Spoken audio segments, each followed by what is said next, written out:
మనకున్న పండుగలు చాలా తక్కువైపోయినాయని కొత్త కొత్త పండుగలను మనం కొని తెచ్చుకుని తద్దినాల్లాగా తెచ్చుకున్నాం.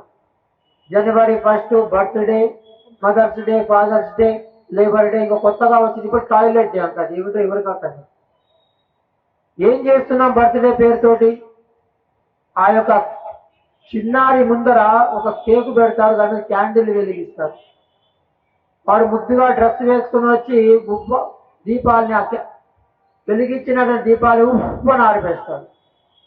దీపం ఆరిపోయిందంటే వంశమే ఆరిపోయినట్టు.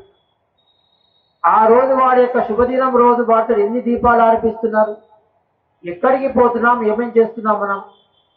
బరాక్ ఒబామాకు అర్థమైన దీపాలు వెలిగించే సంస్కృతి, మనకి దీపాలు ఆరిపోయే సంస్కృతి మనం నేర్చుకుంటాం. అందుకనే మన వంశాలన్నీ కూడా క్రమక్రమంగా మనము మానవుడిగా జన్మించి మనిషిలాగా బ్రతుకుతూ దైవత్వాన్ని సాధించేది పోయింది.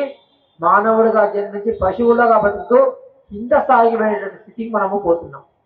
అందుకని ఒకరోజు వెలిగించిన కాదు దీపము, ప్రతిరోజు వెలిగించాలి. ఇందులో 2 దీపాలు వెలిగించాలి.